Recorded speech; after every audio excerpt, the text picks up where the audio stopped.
Hello बेटा, हमने कल पढ़ा था वाटसन और क्रिक मॉडल क्या होता है। ठीक है, वाटसन और क्रिक ने क्या किया था, डीएनए के स्ट्रक्चर को डिस्क्राइब किया था एक मॉडल की फॉर्म में। ठीक, और उसने ये बताया था कि डीएनए का एक मॉलिक्यूल दो चेन से मिलकर बना हुआ है और दोनों ही चेन एक दूसरे की कॉम्प्लीमेंट्री हैं और ये दोनों चेन एक कॉमन एक्सिस के चारों तरफ स्पाइरली कोयलिंग शो करती है। इनकी कोयलिंग राइट हैंडेड फैशन में होती है।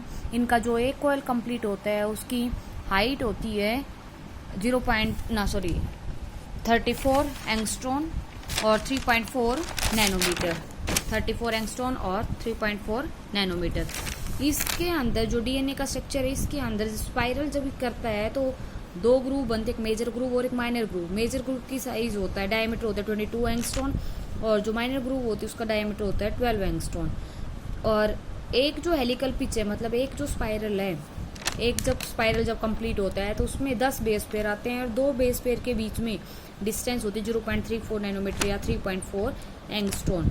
और जो हमारा डीएनए है उसका साइज, उसका डायमीटर होता है 20 एंगस्ट्रॉन और 2 नैनोमीटर। 20 एंगस्ट्रॉन और 2 नैनोमीटर। ये तो बता दिया था डीएनए के वाटसन और क्रिक मॉडल ने। अब हम बात करते हैं वाटसन और क्रिक मॉडल का पोटेंशियल क्या था और उसने उस डीएनए के मॉडल बताने के बाद में और क्या इसने ऐड करके बताया। तो इसका पोटेंशियल में हम पढ़ेंगे कि इन्होंने डीएनए के स्ट्रक्चर को डेपिक्ट करने के साथ साथ ये और बताया कि डीएनए के अंदर जो कॉम्प्लीमेंट्री बेस पेयरिंग है उसकी वजह से एक ये स्पेशल प्रोसेस करता है रेप्लिकेशन का, जिसकी वजह से ये जनरेशन टू जनरेशन ये क्या रहेगा, स्टेबल रहता है। ठीक है, और ये बताया था कि डीएनए के अंदर किस तरह से इंफॉर्मेशन प्रेजेंट होती है। तो देखो, Watson and Crick not only depict the structure of DNA but also shows that, ये और बताया साथ में, DNA molecule can replicate itself faithfully. DNA का मॉलिक्यूल अपने आप रेप्लिकेट कर सकता है and remains relatively stable from generation to generation and also explains how information is contained in DNA molecule। इन्होंने इसके साथ में बताया कि भाई उसने देख लिया कि डीएनए का एक जो चेन है वो दूसरे डीएनए की चेन के साथ में कॉम्प्लीमेंट्री बेस पेयरिंग कर रही है। मतलब एक अगर चेन के हमें सीक्वेंस पता है तो हम दूसरी चेन की सीक्वेंस हम डेपिक्ट कर सकते हैं। तो इसको देख के उन्होंने ये बता दिया कि डीएनए रेप्लिकेशन करता है और इसी रेप्लिकेशन की वजह से वो जनरेशन टू जनरेशन क्या रहता है, स्टेबल रहता है। ठीक है, और गुण जो एक जनरेशन से अगली जनरेशन में ट्रांसफर हो जाते हैं। और फिर उसने ये भी बताया कि किस तरह से ये अपने अंदर इन्फॉर्मेशन को स्टोर करके रखता है। ये सारा डीएनए का वाटसन क्रिक मॉडल का पोटेंशियल था। क्या था, DNA molecule can replicate itself faithfully and remains relatively stable from generation to generation and also explains how information is contain the DNA molecule. इसका पोटेंशियल था। तो बेटा इस बात का पता होने के पे इन्होंने ये सारी चीजें अपने नेचर जर्नल, एक जर्नल है नेचर, उसमें सारी मेंशन की है। तो Watson and Crick are aware of this potential of their model and wrote in the journal Nature. क्या लिखा, उनकी same as it is line लिखी, it has not escaped our notice, ये हमारे नोटिस से नहीं बचा, that the specific pairing we have postulated immediately suggest a possible copying mechanism for the genetic material. इन्होंने ये लैंग्वेज लिखी एज इट इज कि ये हमारे नोटिस से नहीं बच पाया कि जो स्पेसिफिक पेयरिंग का पोस्टुलेट है, जो स्पेसिफिक पेयरिंग है, कॉम्प्लीमेंट्री बेस पेयरिंग है डीएनए के दोनों चेन्स के अंदर, उन्होंने ये भी सजेस्ट कर दिया कि इनके अंदर डीएनए के मॉलिक्यूल के अंदर एक स्पेशल कोपिंग मैकेनिज्म प्रेजेंट है जेनेटिक मटेरियल का। ठीक है, मतलब क्या कहा इसने कि इसके अंदर it has not escaped from our notice that the specific pairing we have postulated, एक स्पेसिफिक पेयरिंग इनके अंदर प्रेजेंट है, we have postulated immediately suggest a possible genetic copying mechanism for the genetic material. कि जो इनके अंदर specific एक base pairing है उसकी वजह से इसके पास एक मैकेनिज्म है जेनेटिक मटेरियल के पास कि ये अपने एज इट इज एक कोपिंग मैकेनिज्म डेवलप कर सकता है बाय द कोपिंग मैकेनिज्म, और मैकेनिज्म का नाम है रेप्लिकेशन। ठीक है, ये इसका पोटेंशियल था। अब उसके बाद बात आती है कुछ कॉमन टर्म्स है, इनके बारे में आपको पता होना बहुत जरूरी है बेटा, एक एक नंबर में पूछ ली जाती है। वैसे इनके बिना हम मतलब मोल बायो हम पढ़ ही नहीं सकते हैं अगर हम इन चीजों के बारे में अवेयर नहीं। तो सेंस स्टैंड क्या, एंटी सेंस स्टैंड क्या, एसिस्ट्रोन क्या, ये सिर्फ आपको कंफ्यूज करेंगे। फिर बेस में अभी से स्टार्टिंग से पढ़ लो इसको। देखो अब sense and anti sense strand क्या होते हैं। डीएनए के अंदर 2 स्ट्रैंड बताएं, एक स्ट्रैंड ये और एक स्ट्रैंड ये, एक 5' to 3' और एक है 3' to 5'। इन दोनों स्ट्रैंड में से एक स्ट्रैंड के पास में जेनेटिक इंफॉर्मेशन स्टोर होती है और वो ही क्या करता है, आगे चल के उसकी ट्रांसक्रिप्शन होगी और ट्रांसलेशन होती है, उसको हम बोलते हैं सेंस स्ट्रैंड, और वो स्ट्रैंड इसमें होता है 3' to 5'। ठीक है, और दूसरा जो है वो कौन सा, एंटी सेंस। देखो, the genetic information exit in base sequence of one of the 2 chains of DNA molecule, कि डीएनए मॉलिक्यूल की एक ही चेन के बेस सीक्वेंस के अंदर जेनेटिक इंफॉर्मेशन स्टोर होती है, उस डीएनए के मॉलिक्यूल को हम बोलते हैं सेंस स्ट्रैंड। मतलब इनके अंदर बेसिस हैं ऐसे, तो इस बेस की सीक्वेंस में एक के अंदर जेनेटिक इंफॉर्मेशन है और जिसके अंदर जेनेटिक इंफॉर्मेशन को हम बोलते हैं सेंस स्ट्रैंड, उसके कॉम्प्लीमेंट्री वाले को क्या बोलेंगे हम, एंटी सेंस स्ट्रैंड। तो ये वाला जो है ये है हमारा सेंस स्ट्रैंड, और जो इसका कॉम्प्लीमेंट्री है 5' 3' वो है हमारा एंटी सेंस। तो the its complementary chain is termed as, देखो बेटा कहाँ है, इट्स, एक minute, its complementary chain is termed as antisense और मिस सेंस स्ट्रैंड। मतलब जो इसका कॉम्प्लीमेंट्री उसको हम बोलते हैं एंटी सेंस या missense strand. This chain is important in replication but does not take part directly in the transcription. और ये जो चेन है ना बेटा, इसका रेप्लीकेशन में रोल है पर इसका ट्रांसक्रिप्शन में, मतलब आरएनए की फॉर्मेशन में इसका कोई रोल नहीं है।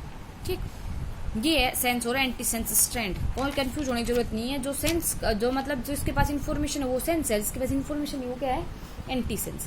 अब बात आती है सिस्ट्रोन क्या होता है। अब टर्म एक नई, सिस्ट्रोन क्या होता है, ये 1 नंबर में कई बार पूछी गई टर्म है, ये एमसीक्यू में पूछ लेते हैं कि सिस्ट्रोन क्या है।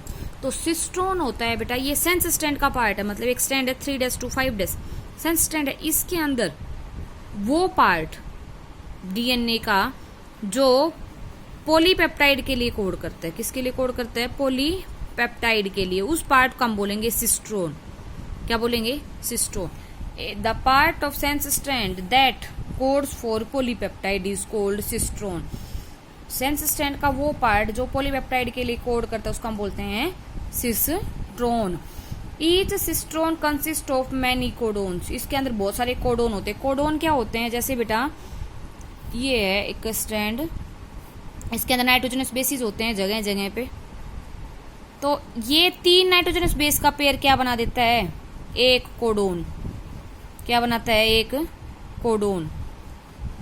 और ये कोडोन क्या बनाते हैं, एक एमिनो एसिड। देखो, each cistron consist of many codon and codon comprise 3 conjunctive nitrogenous bases and a codon specify a single amino acid in a polypeptide chain. बेटा देखो, ये इसका रिलेशनशिप अगर आपका आ गया ना तो इसके ऊपर क्वेश्चन आते हैं। देखो कैसे, ये एक नाइट्रोजनस, ये सॉरी सीक्वेंस है डीएनए की 3' to 5'। इसके ऊपर ये एक नाइट्रोजनस बेस,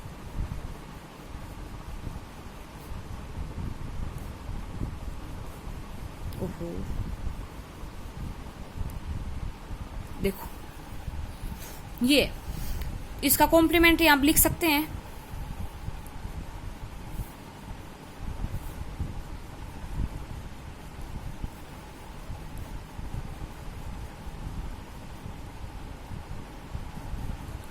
इससे आरएनए बनेगा, वो आगे समझाऊंगी कैसे बनेगा।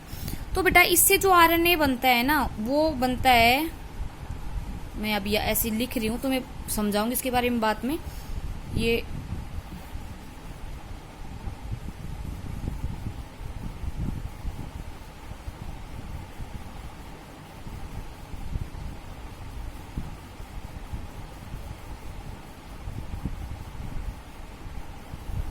ठीक है, तो अब ये आरएनए बन गया, मतलब इसकी सीक्वेंस में बदलाव हुआ है, वो मैं बताऊंगी आपको कैसे हुआ है। तो अब इस आरएनए के ऊपर जो 3 नाइट्रोजनस बेस है उनके एक पेयर को हम बोलते हैं कोडोन। क्या है ये, कोडोन। ये 3 का जो ग्रुप है इसको हम बोलते हैं कोडोन। तो देखो 6 है, मान लो ये 6 नाइट्रोजनस बेस है तो 2 इसमें क्या हो गए, कोडोन। और each codon code for 1 amino acid, ये दूसरा एमिनो एसिड। और एमिनो एसिड मिलकर ही क्या बनाते हैं, पॉलीपेप्टाइड। क्या बनाते हैं, पॉलीपेप्टाइड।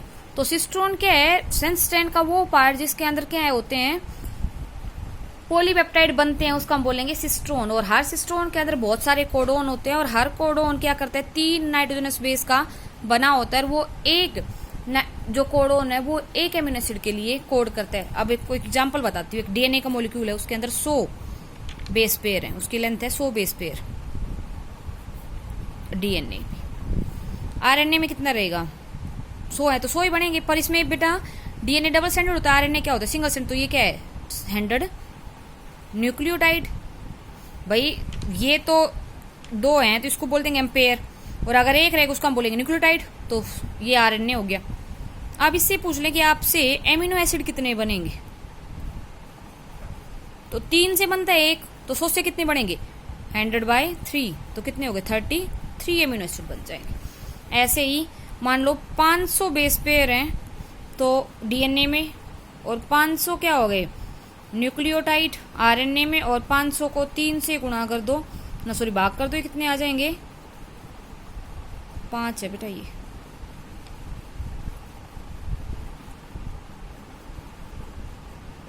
ये आ गए 166।